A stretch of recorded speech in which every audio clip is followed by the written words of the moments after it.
Hey, everybody. Welcome to the third official Flock Free podcast. We haven't really named it yet. So right now we're going to stick with the Flock Free podcast. I like to say it's going to be exciting, but I'm getting some blowback on that. So my guest for the third episode is actually my daughter, Maria Kaps. She's an integral part of our office. She makes us look good, sound good. She keeps me in line a lot of the time. I'm going to start her off with a bird joke. All right. So, Maria, what do you call a parrot that flies away? I don't know. A polygon. Oh, Here we go. The audience, I got a couple laughs. All right. Yeah. They're going to get better and better, folks. I'm telling you, they're going to get better and better. So, Maria, you're in the office. okay. You're always telling me what I can and can't do. So, Fair. tell the audience what you do for Flock Free during a typical day. Okay. And your background. Where'd you come from? I know where you came from, but nobody else knows. Okay. To start things off, my background, I have a law degree. I have a business degree first, then I went to law school. I loved school, didn't love practicing law so much. Always been close to being a homebody. Always had in the back of my mind I would be working with the family in some capacity because since I was little, you always work for yourself. And then both sets of grandparents always work for themselves. So that was just a natural idea that I would have. But I really liked school, so I really liked law school. And then while I was taking the bar and getting my first job, I feel like that's just when Flock Free was growing its wings. Yes, it was. Erica, my sister, had graduated college and went right to Flock Free. At the time was not called Flock Free. Was operating out of your basement. Mm-hmm. So Do you remember one of the names that we had? Bofgar. Bofgar. Yes, basement Ooh, office that's a tough one. garage. Thanks to our mother. Yes. I still get now when people call up and I answer the phone, I say Flock Free Birth Control, and they go, Flock Free Birth Control? I said, maybe Bofgar would have eliminated that part of the problem anyway. That's true. But so yeah, I loved my job, but didn't love my paycheck.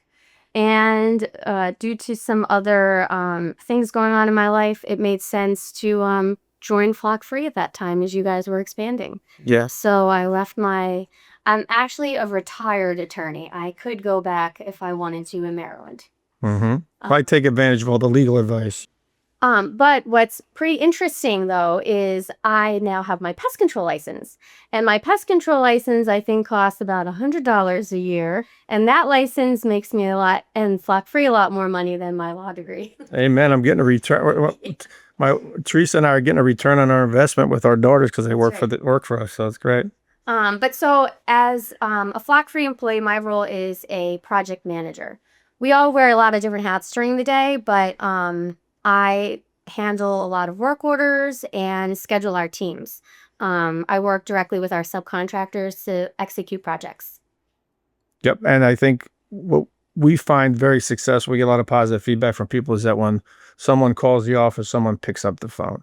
Yes. If someone wants to talk to Tom, Tom will call him back. Someone needs Paul, Paul will answer the phone. So I think, someone orders a product, they get it out the next day.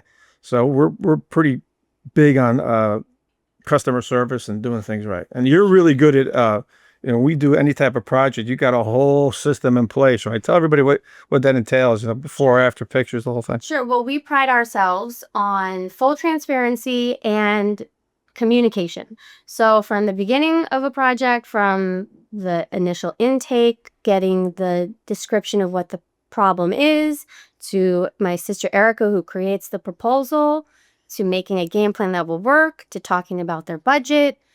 So the time that it gets to my desk and we're ready to schedule, we have the work order in hand. I have a point of contact that I'm organizing what day of the week we can work, what do the doorways look like to get equipment to drive through there, what hours of the day can we work, where are we drop shipping the materials. I handle all that behind the scenes. Yeah, all the things that have gone wrong at the inception of Flock Free, right?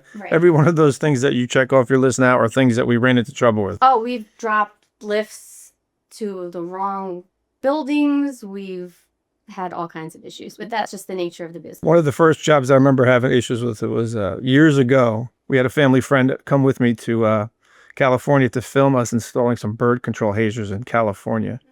And yeah, so we get there. We had shipped things to the store. It took us like 4.5 hours to find huge boxes because we didn't have our act together like we should have. So it always comes back to if something goes wrong on a job, it always comes back to being our fault. Right. Regardless, because you also have to try to plan things ahead of time. But we still have that video too. It's like a really long video of us doing this birth control job on a roof, these old outdated hazers. Yep. But that's where the problems start, right? Right. But so there's all kinds of different things that I have to be responsible for. But when you just mentioned hazers, it reminded me, a lot of our deterrents require an electrical connection. So that's something that we have to inform the customer about ahead of time to make sure that they know that they're going to need to plug in some of these devices. Some of them need ongoing maintenance. We need to communicate with their maintenance team so they know what to expect after we leave. So they could either refill products or even visually inspect them, make sure that they have a secure power source. We really try to, from beginning to end, and even after we leave, make sure that all of the things that we quoted are in place. We'll do a follow-up after the fact to make sure, things are running smoothly. That's what you get with Flock Free. Yeah, and truthfully, we can do the best job ever installing and doing initial work. But if the follow-up, the refills of the machines, all the other things aren't scheduled and carried out, then ultimately things don't work because birth control is something that goes on monthly. You can't just install something and walk away. Right. And people, they'll spend the money initially, especially big companies, they'll spend the money initially because there's a problem. They have to solve the problem. Then once the initial problem solved, and it gets pushed under the rug a little bit, and the next thing you know, somebody else comes in, somebody else gets transferred, somebody quits. It's so heartbreaking when you see all the money that a company has invested, and a lot of times due to turnover, and at the managerial level or at the pest control level. That's another thing that, not to toot our own horn, but we keep really good records of contacts and who I communicate with. And when we do schedule something, we have a whole database of install dates and times that we have helped oversee refills. So when a customer will call and say, hey, I've got birds back in my landfill, or there's birds on the catwalk, I can look into our system and say, well, we installed that equipment in 2019. We helped you manage your refills through 2022. I see that you stopped buying materials and refilling. Do they have a power? The Encyclopedia Britannica of information for our ex-customer. But that comes in handy because we'll get calls from people, like you said, they'll discover an old rusted shut hazer on the roof. Inherit a piece of equipment, and we could tell them the origin and how we could get it back up. And we can always get it fixed for them. But we have all the information. We can actually tell them what the first problem was, how we handled it and stuff. I think that's a rare thing, that we do. And and it's funny too, because we're a little different because we have one customer. Really, we have Home Depot as our customer. That's how I got into birth control. That's how Paul and I started. I started as a parking lot sweeper, as we mentioned before. So I have orange blood. Love Home Depot. We've also done work for other big box companies. But that's the only customer we keep, and now we're strictly teaching people how to do things. So I always tell people up front, we don't go after work. We're not looking to compete with you, but the Home Depot's ours. And we're going to keep that baby. And that's how we learned to become birth control experts. And that's how we really made our bones. And we follow a process that really works. And like I said, if you keep everything nice and smooth running, I can ask you a question about something that happened 10 years ago, and chances are you have the answer for me. So it's really cool. What's it like working for family and friends? Paul and G, you've known their daughter since you were a kid. Oh, sure. I take it as a great privilege. I'm so fortunate to get to work with my parents, my siblings, old family friends. I know what a blessing that is. And that's one of the things that's so important to me. Some people think I'm crazy that I've left my law career behind, but I get to be part of this, something that I saw you build from the ground up. I'm so proud of that. I love taking it and making it bigger and better, and I'm proud of Flock Free and all of our products. And it's really exciting to see something that, sitting around the kitchen, hearing and seeing you talk about it, and tinker in the garage, and then next thing you know, it's on Amazon for sale. It's pretty cool. Or at a store and seeing it installed and knowing that, we had a part in that. It's pretty special. Yeah, it's nice working with people you like and stuff. We are like a big family. I mean, holidays can be annoying because we've been, giving birth in hospitals, answering emails, and at funerals, taking calls in the back room. I mean, you never really stop working, but that means we get to play and work hard together. I think anybody out there that owns a business or runs a business knows that's the case. Yeah. You know, I can't. I'm always looking at my emails on Saturdays and Sundays, just Sure. because it's what we do. It's who we Right. are. You know, Right. it's cool. Working with family is fun. I mean, it can be trying at times Well, and because we're always together, right? well, yes, we are. And I was going to add that being a mom, it's really special because, when I call out, the grandparents are who I'm reporting to that Yeah. my son is sick or, Yeah, don't talk about that. yeah, You got lots of grandkids, so there's lots of calling out. it's true. No, it's cool. It's what family's for. Right. You know. Hmm. So you also work with your sisters. You got your sisters there. I mean, that's got to be interesting too, right?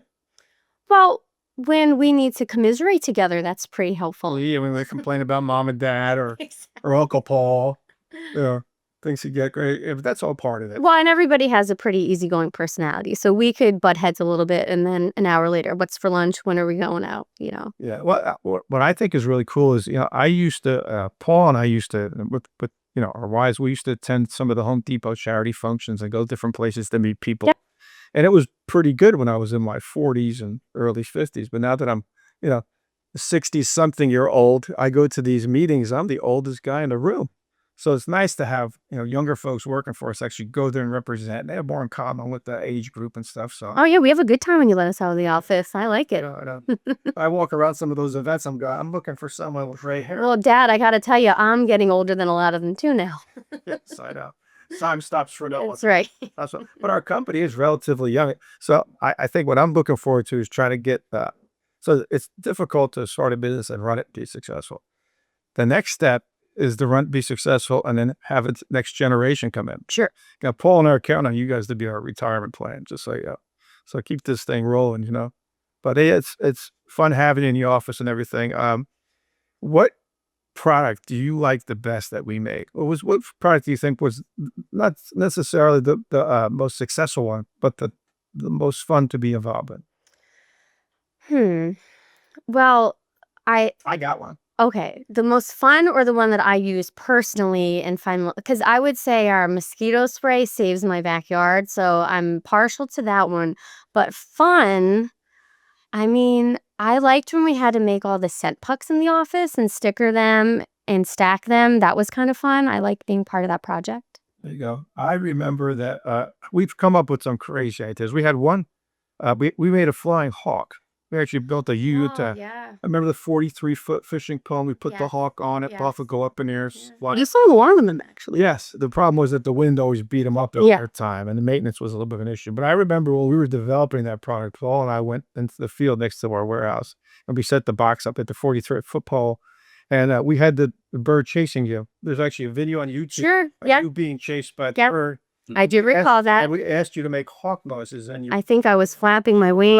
Yeah. things making Yeah. hawk noises. Yeah. So we have to find that video and reintroduce it. It's out there someplace. And you also put a plate of donuts out when I went under the drop net. I heard you mention that with Paul earlier. Yes, Yeah. yes. That was fun. You got the donut, didn't you? I did. At least once.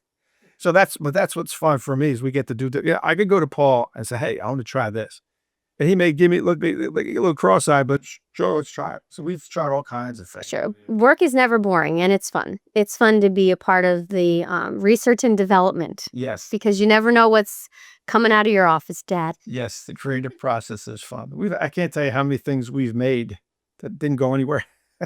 Sure. It doesn't mean they weren't a good idea. It just Sure. we're too early for its time, Right. But it's fun to develop things, So I was thinking of something before when you asked me to do this with you today is one of my favorite calls that ever came into the office. Do you have a guess as to what one of my favorite calls is? Oh, maybe you got to tell me. Tell me. Okay.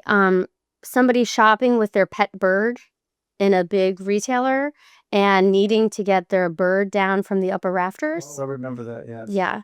And you came up with a really good idea. And I believe that they lured the parakeet, I guess it was, down with a box of Cheez-Its. Sounds like something I would come up with. That. Yeah. I just couldn't believe people were shopping with their bird. I mean, untethered, but yeah. Well, that's what happens. Sometimes we get these crazy calls.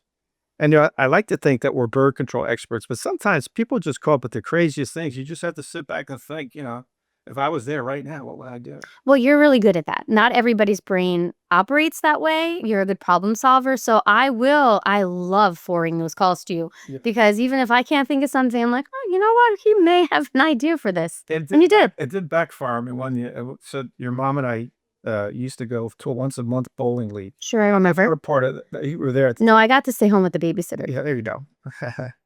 Long time ago. Yes. So we're bowling. Everybody knows who I was, but they know what I did. So we're bowling, a big group, and a bird got in the bowling alley. I don't know. Became like this whole thing. Tom, there's a bird flying around. Go get it. What are we gonna do? So I'm looking for a towel.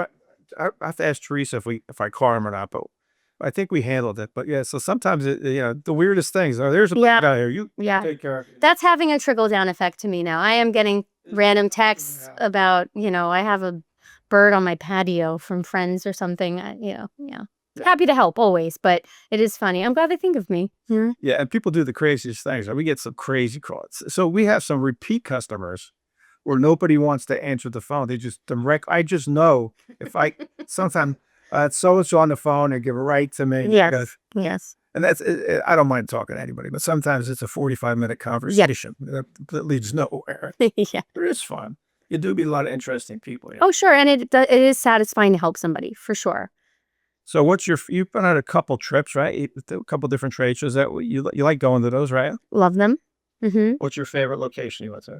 Well, I'm partial to Boston. We've had a lot of good trips to Boston. And we went with Paul and Jeannie, mom, dad, mom. That was a lot of fun.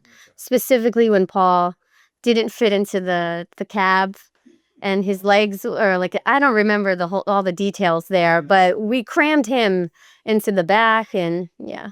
Yeah, so I remember this. So we went to the trade show and we didn't stay at the venue. We stayed about a half a mile away. Right. It was very stressful getting there every morning. Turned out to be a mistake. But so he called a cab, but we had too many people. Right. So we're trying to figure out how to get everybody in the cab. So Paul opens the trunk. That's right. His butt's hanging out the back of the cab. He's just yelling, "Just drive." That's right. Drive. So with authority. Yeah, they did. They just drove. So we're just like, who knows what people thought? Yeah.